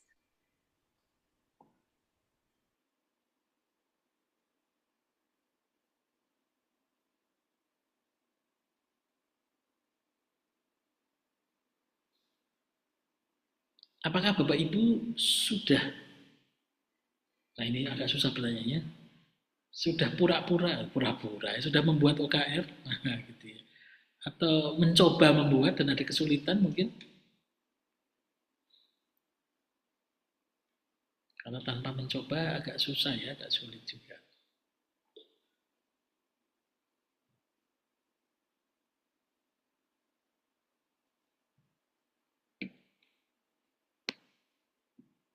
Atau adakah komen mungkin dari sesi hari ini gitu, yang on cam yang nggak terlalu sibuk, atau yang off cam juga boleh.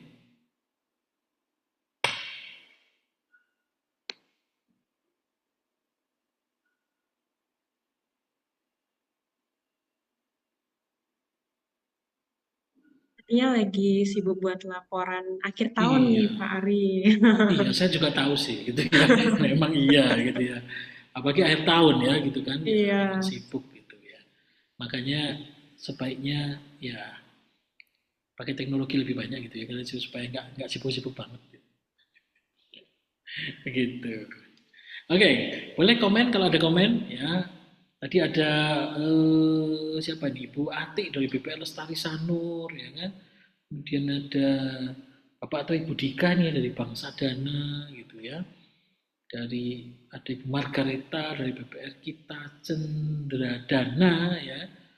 Waduh, ada macam-macam ya dari banyak tempat. Ada 62 ya ternyata yang mendengarkan saya. Terima kasih ya sudah mendengarkan. Semoga boleh menjadi bekal gitu ya untuk eksekusi. Karena saya pastikan 2025 kalau eksekusi kita tidak kuat, wah kita akan pusing sendiri. Gitu.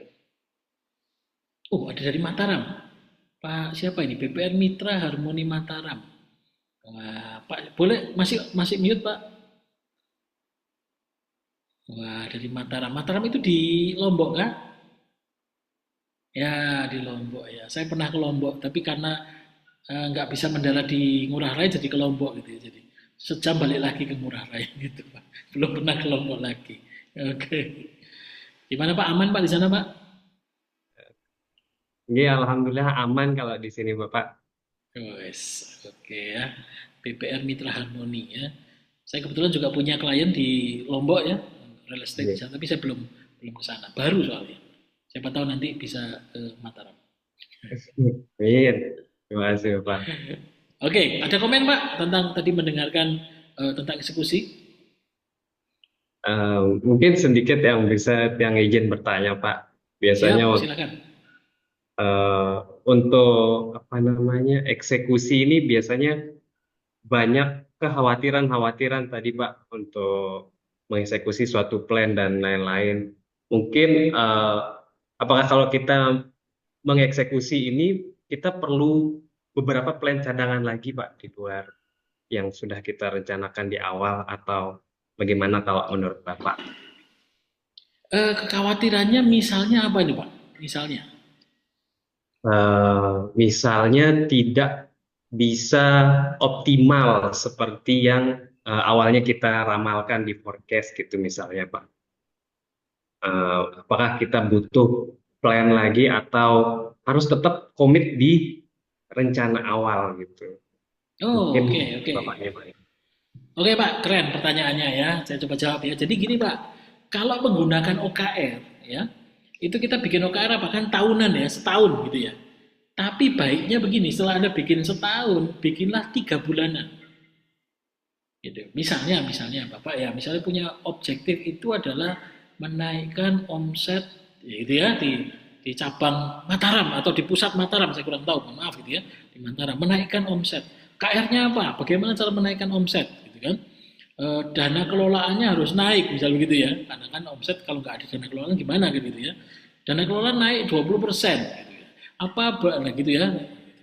Nah, ini karena misalnya naik dalam setahun 20%, itu kan setahun, Pak.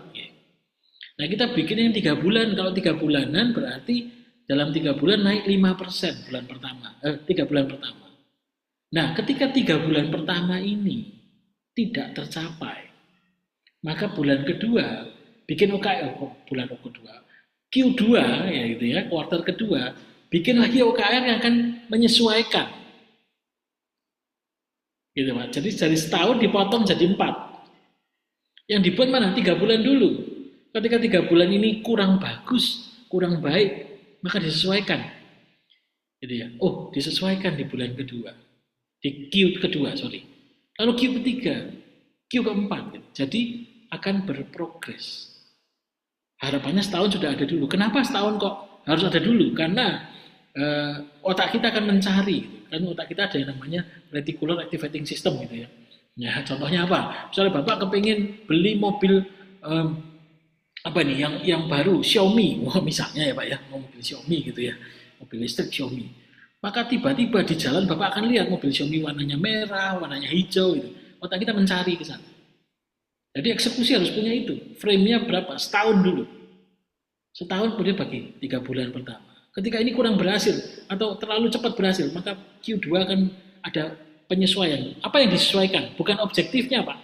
Objektifnya tetap setahun, tapi KR-nya bisa ditambah, dikurangi nilainya atau inisiatifnya. Jadi jawaban saya begitu Pak. Jadi ada penyesuaian, tapi jangan diubah semuanya. Ya, objektifnya tetap setahun itu, lalu 3 bulanan. Oh, berarti base-nya di Q1 tadi ya Pak ya. Kita ngelihat ini. Oh, ya. Q1 kan diukur ketika katakanlah Q1 2025. Berarti 31 Maret kita cek. Evaluasi. Dalam kartu mingguan itu ketika 31 Maret nilainya sudah 1 atau masih 0, kalau masih 0, berarti kan belum tercapai gitu Pak. Ya memang ini hal teknis ya Pak ya. Kalau Bapak ngopi dengan saya akan bisa bantu lebih banyak Pak. Gitu. Iya, Pak. Tapi semoga ada gambaran gitu Pak ya. Jadi terima kasih. Begitu Pak ya. Terima kasih jawabannya Pak. Terima kasih. Oke, teman-teman lain kalau ada pertanyaan juga boleh. Terima kasih Pak. Ya dari BPR Mitra Harmoni Mataram. Adakah lagi? Yang on cam juga boleh loh. Ada siapa? Ibu Wulan. Siapa ya tadi ya? Widi ya. Boleh juga. Sudah on cam. Bunia. Nah, dari BPR Rivi Maliki. Di mana itu ya? Waduh kayaknya. Di mana Ibu Bunia? BPR Rivi Maliki. Di Bali kah?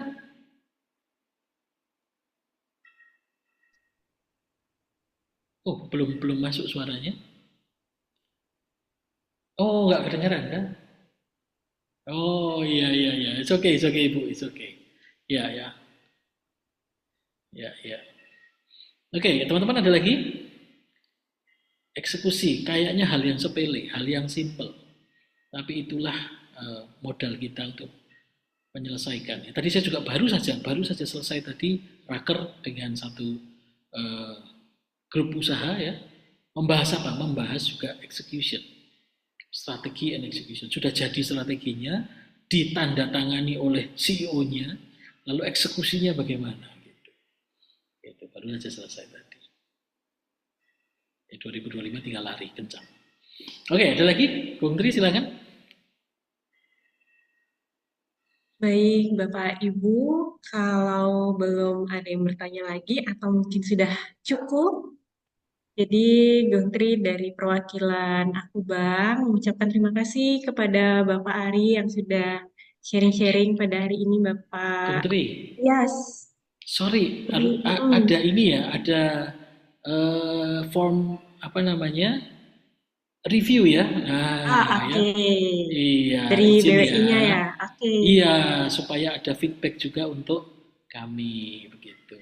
Oke, jadi untuk Bapak Ibu ya silahkan di scan barcode-nya. Jadi itu sebagai evaluasi kita bersama dalam mengadakan virtual class selanjutnya. Iya, begitu. Silakan di-scan dan boleh beri apa ya, beri komen positif apa gitu ya.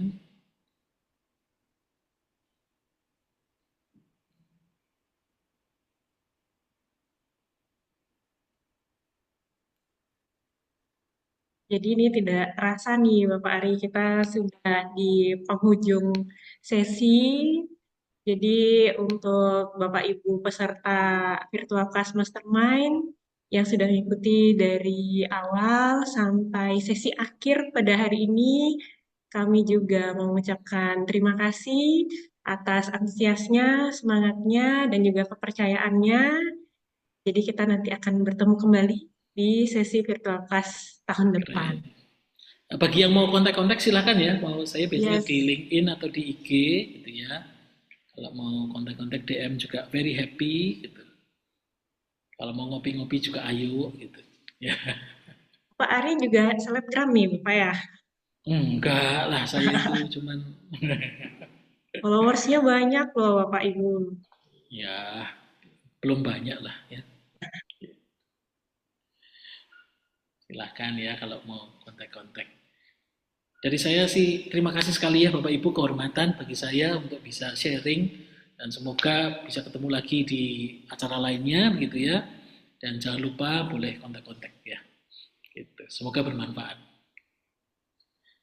Oke, sekali lagi terima kasih Bapak Ari untuk sharing-sharingnya pada hari ini sebagai sesi penutup kita di akhir tahun 2024. Untuk Bapak Ibu, sambil mengisi link kuesionernya, Gotri mohon untuk bisa on-cam sebentar. Kita akan dokumentasikan sesi kita pada hari ini, sesi terakhir tahun 2024. Oke, sudah ada yang mulai on-cam. Ini kelas terakhir kita di tahun 2024. Oke, sudah ada yang mulai on-cam. Artinya penderitaannya berakhir atau kesenangannya berakhir? Kesenangannya berakhir berarti ya gitu. Selamat datang 2025 gitu ya.